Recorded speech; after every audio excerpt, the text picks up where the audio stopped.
so it's about to get real fun right now because we are going to talk about the Indiana Grad Pathway. In my district, we so endearingly call this box 1, box 2, box 3. I don't even call it Grad Pathway anymore, right?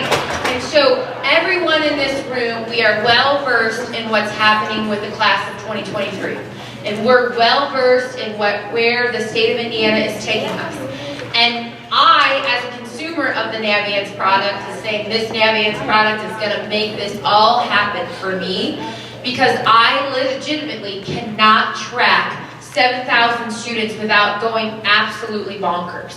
And so I am going to share my crazy mindset and where I'm going with this with all of you, because remember that I've said Navient is my moral imperative, and we went all in as a district, and we're going to stay all in.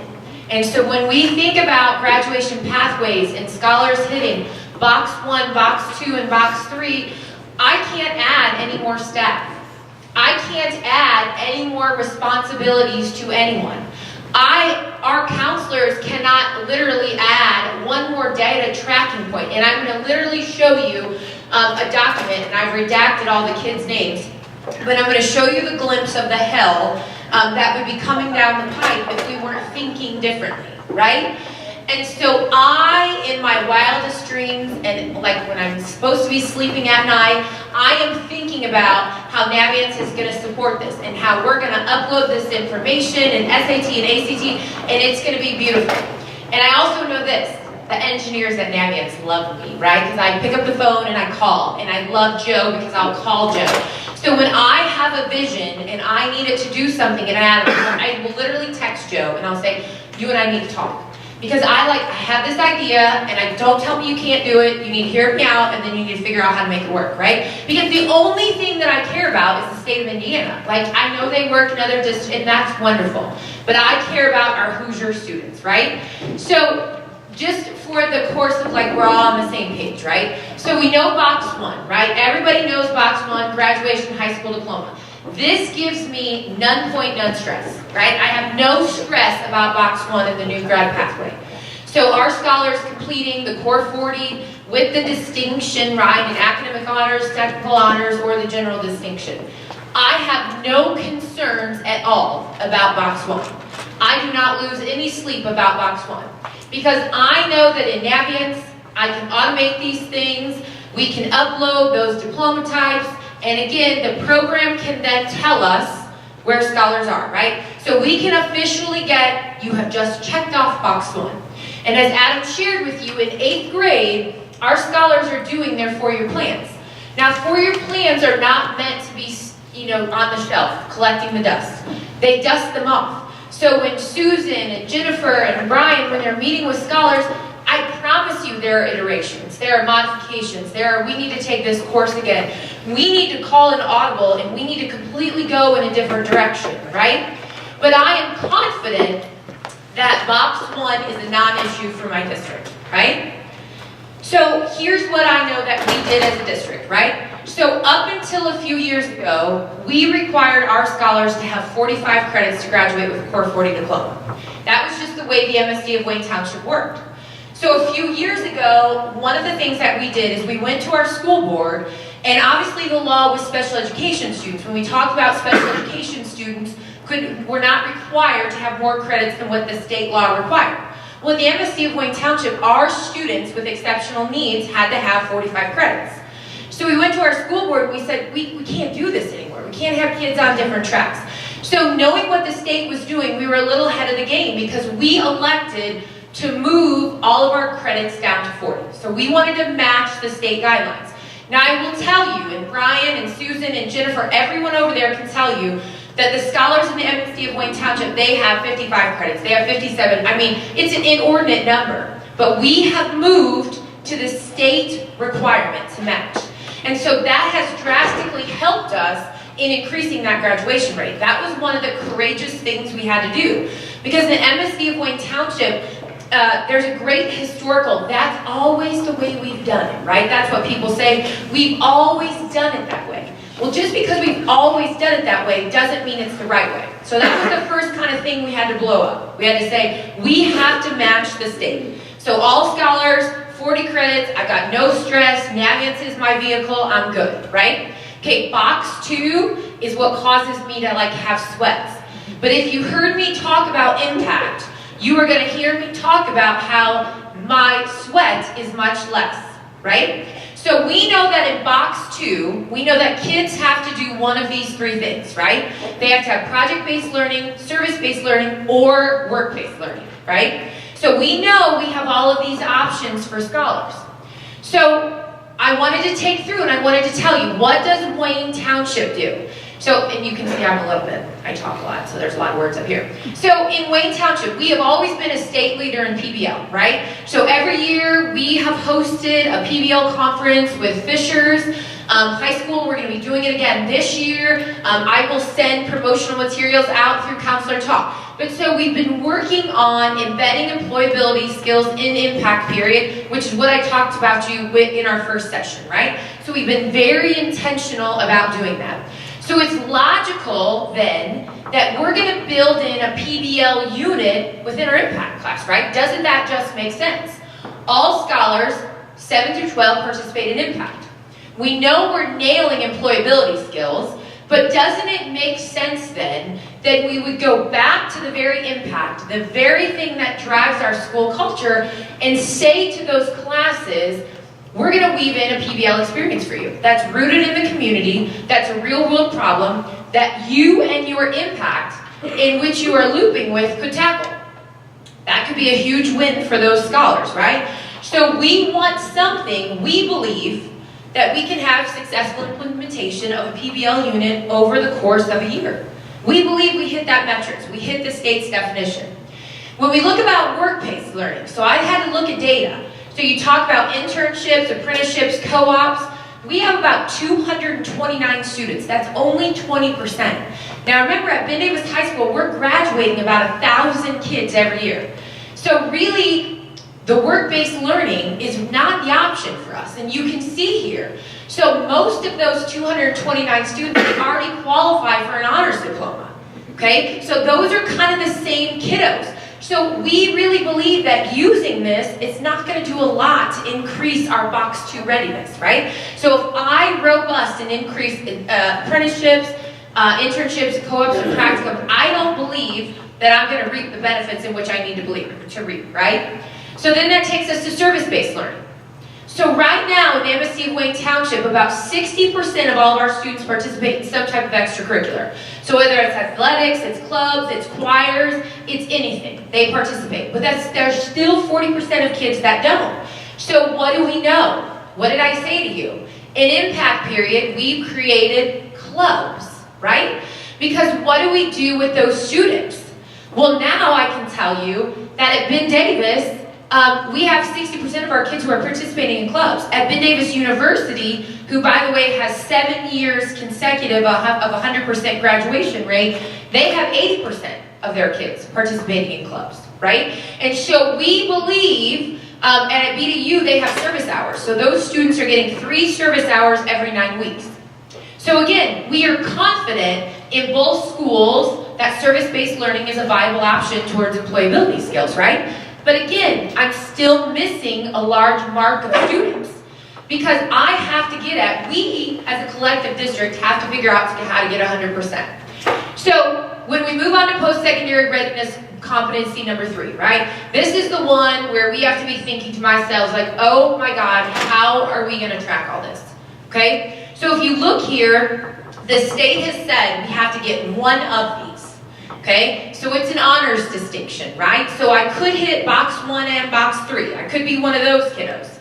We have to have the ACT benchmarks. We have to have the SAT benchmarks. We have to have, or the ASVAB benchmarks. And we know that those ASVAB scores are going to fluctuate, right? Because ASVAB scores always fluctuate based upon where we're at as far as if we need soldiers, okay? We know that state industry recognized credential. We're part of Area 31, so we have tons of opportunities for our scholars. The federally recognized apprenticeship, the CTE concentrator, which I'm going to tell you, I'm spending a lot of time in CTE concentrator land right now. I'm kind of digging it. I like it a lot. AP, IB, and dual credit. And you'll notice that I crossed off the Cambridge and the CLEP because at the district, at my district, we don't offer those. So those are not viable options for us. And then lastly, locally created pathways. And I'm going to tell you all very honestly right here, I'm not touching it with a 10-foot pole. I'll let you all figure it out, and then I'm going to steal from you. But I'm not touching it because I believe that I don't have the time and the energy to get the maximum output there. And I know that some districts have been approved, and like kudos to you. But I believe that I can spend my life in CTE concentrator plan, and I can hit one out of the ballpark. So what do we know? What's my Wayne analysis, right? So I'm kind of telling you, here's box one, and then I went back and I looked at the data because I had to be able to say, like, do we need to worry about this or do we not? And so you will see that about 45% of our students at Ben Davis and 57% of our students at BDU, they all earn an honors diploma, okay? That's amazing. But that's still a huge number of kids who are not meeting box one and box three. So it's our belief that at BDH, the same students who meet those AP and dual credit requirements are the very same kids that are getting the honors diploma. The kids that are getting the ACT score or the SAT score, those are the same kids getting the honors diploma. So my thought here is, I'm not going to rely on this as my primary data point. I work in a transient district. I work in an urban district. I'm not leveraging test scores. I'm just not. So then at Ben Davis University High School, remember they're an early college. They're the national model for early college. On average, students will graduate there with 62 college credits. Over 90% of them will graduate with their associate's degree. So they're on 7 years of 100% graduation rate. About 90% of them will graduate with their associate's degree. And those courses are on the core transfer library. So I don't worry about the Ben Davis University kids, right? There are a few, there are going to be the anomalies that we need to plan for. And then our current programming provides for about 65 additional students are going to get that CTE certificate, right? So I'm showing you, here's what this data said, and I'm being very raw with you and saying, here's where the MSD of Wayne Township is. And I am sure every one of you have done this data analysis because you've had to think about, this is what the state is saying, here's where we are, and we need to start thinking about it. Now I have until 2023. But I'm also opting students in to the new grad pathway now, right? Because I think it is definitely beneficial. So I want to click because I want to share this holy hell with all of you. So when we think about what does this look like, right? And I'm going to be really honest with you. I don't have time. Oh, rats. Hang on, I'm going to log in because I really want you to see this. I don't have time to track 1,000 students at Ben Davis High School, 150 at Ben Davis University. I don't have time for alternate programs. And I'm going to show you the spreadsheet that we created that would be the marker for how we would need to track success and implementation if we did not have a vehicle to do something like napkins. I'm just logging into your computer. I'm just taking over. Okay. So this, how do we make that show? So this would be my holy hell, right? So this is, I pulled data for every one of our scholars. Okay, and this is just a raw sample. And I redacted all of their names. And I will give you this to look at this. So you can see each one of these columns, right? So this was, what was their I-STEP score, their academic, this is what was their ACT score, and remember, like ACT, they have to get 2 of the 4. It's just not like an overall score. So there's all of this like, well, you got to do this, and then you got to do this, right? So then I had to look at AP dual credit classes. Then I had to look at if they had state certification. So you'll notice Mr. Pratt, like I just named this column, like this is all him. He's our assistant director of CTE. Like he's going to have time for me to say, hey, by the way, here's 1,500 kids. Could you just tell me if they're going to get their CTE pathway, please? So then we move through, right? So what if they have the concentrator? Are they on track for our academic and technical honors? Well, guess whose door I'm going to be beating down? It's the Bryans, the Susans, the Jennifers, and I'm gonna say, hey, would you mind, like, you know, just looking up your 600 kids, and can you just let me know, like, are they gonna get their academic honors diploma? They don't have time for that, folks. Like, if I did that, they would probably I would need a bulletproof vest, right? They would look at me like I was the devil. So then we've got to keep going, because that's just not enough. So then I labeled sections, right? D, M, and N. So then I'm asking myself, are they hitting it right now? Are they going to hit it in March? Are they going to be there in May? So then I have all of these other codes. Then we talked about, we gave the ASVAB testing. So Mr. Abney, if you want to learn about the ASVAB, he's your man. He knows everything about ASVAB. So we went through, and Mr. Abney coordinated an assessment in October for students to take the ASVAB. So then I'd have to go back to Mr. Abney and say, hey, by the way, all of those kids you tested in ASVAB, could you let me know if they got that qualifying score in, oh yeah, the 31 is the number I'm after, okay? So this would be a hellacious mess. So then we keep going, right? Because then it was like, okay, well then are we gonna move them to the waiver? So this is what it would look like. Now mind you, on the second, on the bottom then, I also have the approved pathways, right? Because I thought about, okay, so then when I'm working with my friend, Tim Pratt, back in Area 31, I'm going to have to say, okay, Tim, now the state of Indiana said these are approved pathways. And, they've changed it a couple times, okay? So we've got so there's just so much. And if you're like me, this stresses you out because the buck stops with many of you. A student will get their high school diploma or not get their high school diploma because of you. And because of your ability to track data. Could you imagine having a senior in your office, and in April you're auditing, and suddenly you say to them, oh, I'm sorry, sweetheart, you're not going to graduate. You don't have those 6 CTE concentrator credits. Folks, if we don't have a game plan for what we're going to do, that is going to happen. And I guarantee it's human error, right? I know that my 3 that are sitting over there looking at, close to 500, human error is going to happen. And when you talk about not sleeping, I'm confident that they're not sleeping is way worse than I am, right? Because they're the ones that are endorsing that. So how many of you have like a document that you're already kind of looking at like that, right? So again, I needed a way to respond to what the state was saying. I needed to be able to hear the state, and sometimes I hear them, and then I think, okay, what does that mean for us? I have to turn that into applicability. And so when you think of a district my size, and like Flora said from IPS, they're 30,000. My district as a whole is only 17,000. So I stress about that. So she needs to be multiplied by 2, okay?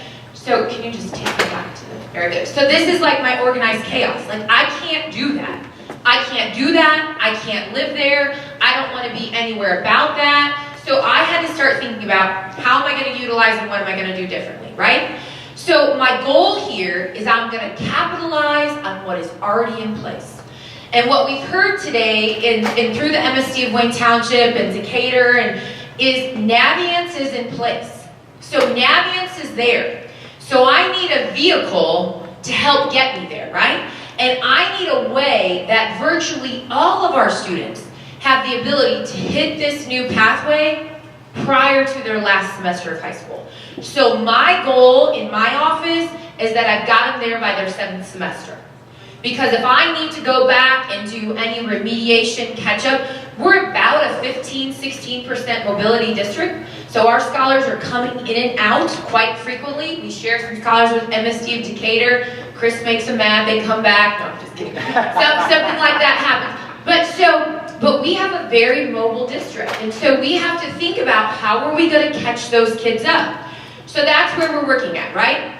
So how many of you are watching House Bill 1404? It stresses me out. So House Bill 1404, this is the last iteration of it, right? Now I promise they're going to change it again, but this is what they said last. That they're going to eliminate graduation rates part of accountability. Now I'm sharing this with you because all of the work I just showed you, if House Bill passes, I'm back to the drawing board. But I need to have a plan right now. I don't work well, I'm the type of person, I like to get out ahead of things. I don't work well in regression. I'm not one of those people who likes to clean up the mess, right? I like to get out ahead, and if I get mad at myself for getting out ahead, that's my own fault. So if House Bill passes, The graduation component is no longer going to be accountability. Well, that's going to kill me on box 1. Box 2 is where they will really kill us, right? So right now, the only bucket 2 option that is recognized in the proposed language is work-based learning. Now, you want to talk about like getting the sweats. If this passes, and if they tell me that the only way that scholars can meet box 2 is through work-based learning, folks, I got to get back to the drawing board. But I promise you I'll get there. But right now, we're at a stalemate. They haven't voted. But all those options I gave you, PBL, service-based learning, what they are saying is work-based learning would be the only item. Okay? My scholars, 60% of my kids are involved in extracurriculars and clubs. They don't have time to work. I can't go to school full-time, be an athlete, be in a club, be in the choir, be in the color guard, any of the array, and have a job. For many of my kids, I can't do that. They're responsible, they help care for the young ones. We can't do that. So I am fighting, I'm calling my legislators, I'm writing emails, I'm doing it all, right? Then they said the language added career experience activities as defined by the governor's workforce cabinet. Okay? So again, the game may change for us, but I have a plan rolling forward. And so anytime you guys hear House Bill 1404, your lower ears better perk up. Okay? And then finally, the language adds a measurement of outcome for graduates 6 months after graduation. So this is what they're talking about. This would be a game changer. What I'm presenting to you on is what I hope will be true and not this, right?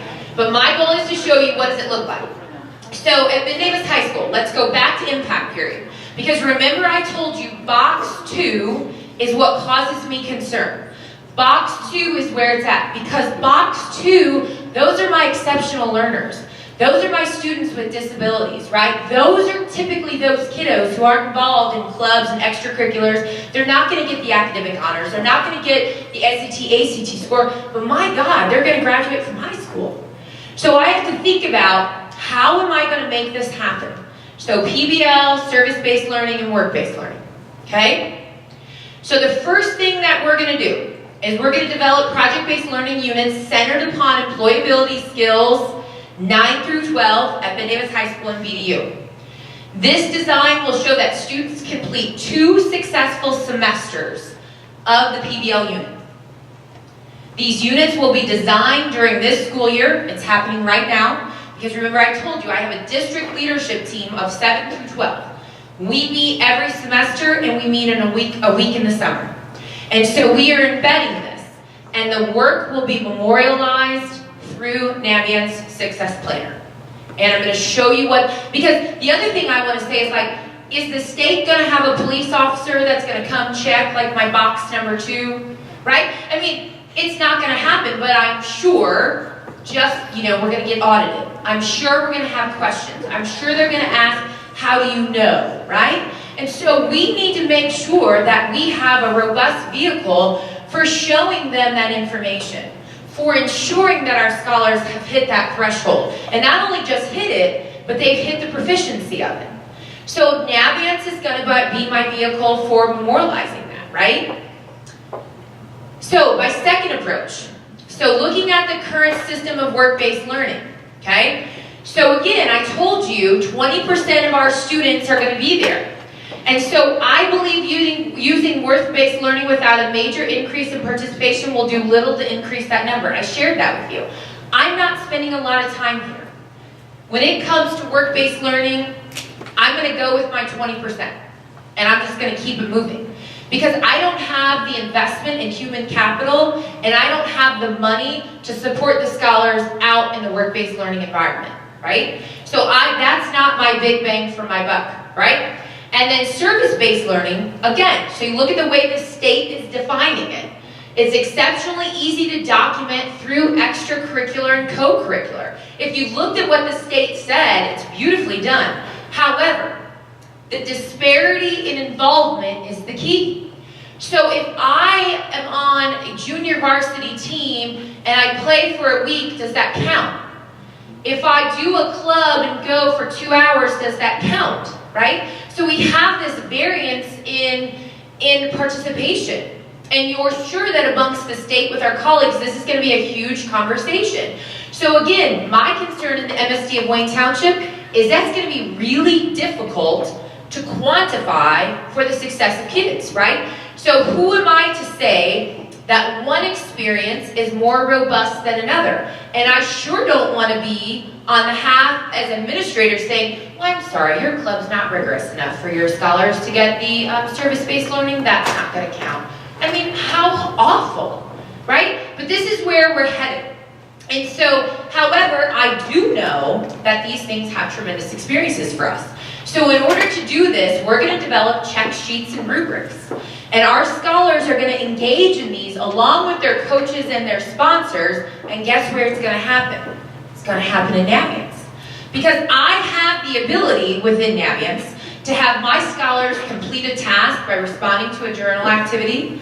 I have the ability for their sponsor or counselor to sign off on it. So I have an array of benchmarks that I can set for kids, right? So self-reporting versus office reporting. But again, Navient is going to be my vehicle because I need to make sure that regardless of what their participation is, that is being effectively quantified. And should the Box 2 police come and visit Wendy at Ben Davis, she can give them some answers. So we talk about employability skills, right? So my money, my magic is in PBL. That's where I'm investing my time. And the way that I'm going about that is through the 5 mindsets of employability skills. It's mindsets, it's self-management, it's learning strategies, it's social skills, and it's workplace skills. We all know these to be 21st century ready skills, right? And so again, just like I did in my first presentation, I've shared with you what the state of Indiana says are employability skills. The second link is the link to the MSD of Wayne Township, all of our lessons and how they align, right? So if the state police come and ask me to see this, I'm going to show them. So let's talk about what does this look like. So at Ben Davis High School in the MSD of Wayne Township right now, we have 7 pathways in our success planner that are built. And so you can see our 10th grade, there are 8 tasks that are 10th graders. And I appreciate Flora being as transparent as she was and says it's not the task completion. And Flora is exactly right. Because here's what I'll say to kids, it's not when you get it done, it's that you get it done. So whereas I only have 8 tasks for 10th graders, if they don't get it done in 10th grade, it'll still be there in 11th grade, right? So it needs to get done. So in 11th grade, you'll see we have 10 tasks. So you can see, I start my junior high students off with 3 tasks. So this is their success planner.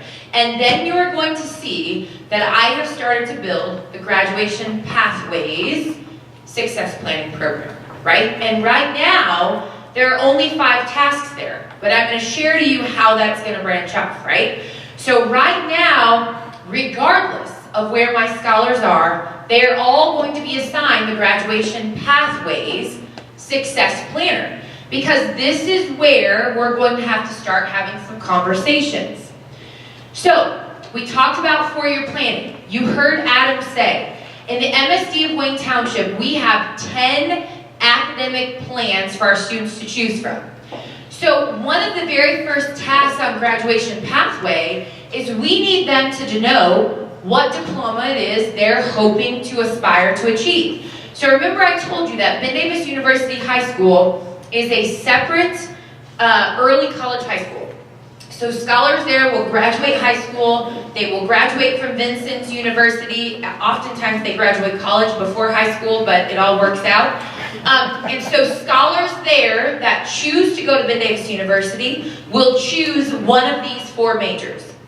And when the scholars choose one of those 4 majors, right, they go in and they program out their 4 years of high school. And so when Adam talked about the upload into Skyward, Skyward is our scheduler, but Navient is our planner. Because our scholars will go in and they'll plan and then we upload that information. Students who are coming to traditional Ben Davis High School, they will choose the Core 40 Academic Honors, Technical Honors, right? So you can start to see we're hitting those thresholds. And then when I was voluntold that I was moving to central office, we wanted to create additional early college pathways in our career center. So we were trying to address the workforce shortage. And you can see here that our scholars can go to Ben-Davis High School, get their associates in culinary arts, precision machining, pharmacy technician, and next year we're adding cybersecurity. So we're adding that 4th degree, right? So the first benchmark for all kids, box 1, is I need for them to choose their pathway, right? So that I, as an administrator, know what's happening with them. I'm going the wrong way again. Okay, so here's the 5 tasks. So I shared with you, I only have 5 tasks right now in the graduation and grad pathways. Here's what all kids are going to have to do. They're going to have to add career clusters to their list. They're going to complete their career interest profiler. They're going to build and update their resume. Again, remember that not only do we have Impact class, but at the 9th grade center, we have Prep CC, and Navigance is the curriculum in Prep CC, okay? And then we also have business classes that it runs through. We're going to do our complete Do What You Are, and then we're going to have our senior planning meetings. Because all of our scholars sit down with their counselors, right? And so this is going to be a check and balance, not only for the counselors to make sure that their scholars have hit their benchmarks, but also for the scholars. So when we talk about 5 tasks, these are the 5 things that are currently there. Now this is going to build and become much more elaborate, but my mind sometimes is a little warped, so you're just getting a little headway. So you can see here when I'm writing my tasks, right? Students will learn and demonstrate employability skills required as parts of the graduation pathway. So you can see I'm using the nomenclature exactly from the state of Indiana. So when I assign that program, graduation pathways, to students, they know exactly why it is they're doing what they're doing. And you can see I have pulled over tasks that have already been there. These are items that are already available to us in Navigance that I've just simply pulled over. But now I'm going to get at the customization of what we're going to do within our district. I'm going the wrong way again. What's wrong with me? Okay, so this is kind of like the threshold, right?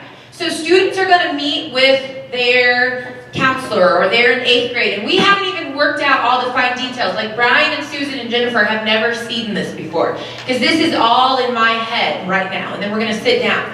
So the first thing we're going to do through a session is students are going to denote which of those box 2 they're going to get after, right? So some of our scholars that are working, naturally they're going to choose work-based learning, right? And then if they choose work-based learning, then the system is going to spit out the evidence in which is going to be necessary then to be uploaded into the system, correct? We're going to have scholars as well that are going to be engaged in service-based learning. So we have numerous scholars who are parts of, and I'll show you, Principals Leadership Council, and they're parts of all of our different clubs and so forth. They are going to mark that box, but then there's going to be an array of journal entries, documents, things that they're going to upload into Navigance. So we have an online portfolio that we don't have to manage paper, right? And that is automatically going to automate. And then naturally, for those students that don't hit SBL or work-based learning, project-based learning is going to become their default. So when a scholar says, well, I don't participate in anything and I don't have a job, our response is going to be, well, that's fantastic. We are so glad that you have Impact Period. Because in Impact Period, you're going to engage in project-based learning as well as employability skills. We got you. Go ahead and mark project-based learning. And then we're going to feed that through our Impact. We're going to feed what that looks like, right? We're going to feed the evidence that gets put in. Because that's the conversations that need to be had with our students so that there's that understanding. So this is like my fun thinking document, right? So this is in my office. I had Adam take a picture of it, and I'm embarrassed and I'm sorry. But when we thought about work-based learning, and when I think about how are scholars going to show us the robust nature of work-based learning, and how am I going to build this in Navigance, okay? Well, obviously they're going to have a job, right? And so if you have a job, what's the easiest way for you to do that? Well, I'm going to ask you to write a journal entry for me. I'm going to ask you where you work. Who can verify that you work there? I'm going to ask you what your responsibility is. And then I'm going to ask you, what have you learned about yourself as an individual, right? And those of you that are engaged in 21st century, it sounds a lot like 21st century. Then there's going to be a component of verification, right? So whether they upload a pay stub or we build a rubric, right? Whatever that is, we're not making it so elaborate that we can't manage it. It should be very simple, correct? Scholar has a job. They work 20 hours, right, throughout the course. Tell us a little bit about that stuff. We're going to upload it. The box is checked. The student has met that component. We can sleep well on that child, right? So then if we go to SBL, so our service-based learning, and I just started thinking about in our district. So what if I'm in 4-H or student council or National Honor Society, sports, varsity and JV, even 9th grade, right? Those are very rigorous time commitments. If I am participating in a sport and I'm maintaining, or a club, my academics, and I'm getting all those things done, my gosh, I've shown you that. Band, choir, best buddies, class officers, principals leadership, key club, we have all of these things. So how would a student denote that? Well, again, it's going to be in the same fashion. A student's going to go in and there's going to be a journal entry. And the journal entry is going to ask, tell us about your service-based learning. What was the name of it? What were you involved in? Who can verify, whether it's your coach or it was your club mentor, right? Any of those things. We don't have to make things so complicated and convoluted that kids think this is ridiculous, right? It's got to be simple. We're going to ask, what was your responsibility? What did you do while you were in that club, right? Perhaps some of them will talk about that, you know, they were in charge of notes, or some of our kids, they were captains or co-captains, or they were leaders. I mean, they have amazing opportunities. And then we're going to ask them, what did you learn about yourself? Tell me, what did you learn about yourself? And I suspect kids will say, I learned that I had patience. I learned that I like working. And some of our kids with fast food say, like, adults are really grumpy. I'm like, I know, I'm so sorry. I mean, we need them to reflect on that experience, right? But once they get done with that, then what can we do? We can send that back. If it's in the building, I can send that to the person who can verify that that happened with a click of a button. So just like when we do four-year plans, if a counselor has to approve it, I can send that same thing. And I can say, so-and-so said, is this applicable? And they click the box. Or I can have students self-report, right? So you all know with journal entries, we have lots of autonomy there. And I am never in the business of catching kids making mistakes. I don't operate that way. I operate in the fact that kids will do as we ask them to do. And so if kids go in and they self-report that I was a member of the Principal's Leadership Academy and Sandy Squire was the principal and this is what I did, I'm not going to question that young child, right? Now, I could, because I could have that documentation. So that could be my second box. So students could collect that second box. We go through all that journal entries. We might have some Q&A. We might have a rubric. There's so many things we can do here. But I sometimes believe less is more. And I think some of our colleagues around the state are making this so complicated and so convoluted that it's just going to be impossible to keep track of. So then that takes me to PBL, right? So remember, I need a guaranteed and viable for everybody. I cannot leave a single child out. So what can I do here? Well, this is easy. So again, I could also have a journal entry. Tell me about your impact class. Who was your impact teacher, right? Obviously with PBL, I'm going to have a rubric, right? Because I'm going to talk about the very things with employability. But I'm going to have scholars self-rank themselves. And so I have these things already built in where they're going to self-report. And they're going to tell us, this is what we did, this is the impact, and it's going to be self-reported in there. So then I and counselors, when we pull this up, we can see box 1, box 2, box 3. Okay? And so I'm thinking, you can see my ideas here, and engineering might get really mad at me, because like when I'm thinking about service-based learning, like I kind of want a Dropbox. Like I want to be able to list everything I've got going on in my school and then kind of have that box that says other, right? Because there's always those kids that you're like, dang it, I missed it. I want to challenge engineering to have a Dropbox. Because think about how much easier it is for a student if I can just drop it down and figure out, right? We're about making things easier for our students. And so then obviously with PBL, I could do the same thing. Because as a district person with curriculum, we're going to know what our PBL unit is in 9th grade, 10th grade, 11th grade, and 12th grade, correct? So I could create a drop-down that allowed them to choose what grade level they participated, correct? I mean, again, I'm about making things more streamlined. You have a question? So maybe I'm missing something. What is the actual project then? Well, so we're going to define that through our impact writing. So I can't tell you what it's going to be because I'm not going to deliver that. So the curriculum writers, we're going to talk about that. We're going to survey what's happening in our area. We need to uncover a need. And so that's going to be the project base. So I don't know. I can't just give them a generic, like, this is the problem you're going to solve, because that goes against everything project-based learning, right? Because it's a whole inquiry base. We start with the end in mind, okay? And so this is what I say, like, alone we can do so little, and together we can do so much. So there are so many thoughts and ideas that I have running through my head about how Navient, so Adam shared with you, Navient is our vehicle, right? So we don't alter from that. We are big on social media and Twitter, but we don't alter from the fact that we drive kids to Navient. And so we need Navient to support what's happening with graduation pathways. And so I'm starting, like I said, to build that out. If you want to connect, if you want to have some small think tanks and like let's get together and start building this together, we would be all about it, right? Let's sit down and let's figure it out. Because I'm telling you, it's hard work. But the answers are in the room, right? And I've seen lots of places. Bluffton has handed out, Crown Point has handed out. They have checklists, pieces of paper. I don't want pieces of paper. I don't want whole pieces of paper. I don't want binders of pieces of paper. I'm sure the counselors don't want one more piece of paper, right? I want an electronic repository where this information is there, where there is a yield of project, there is feedback regarding what happened, and this is what we learned.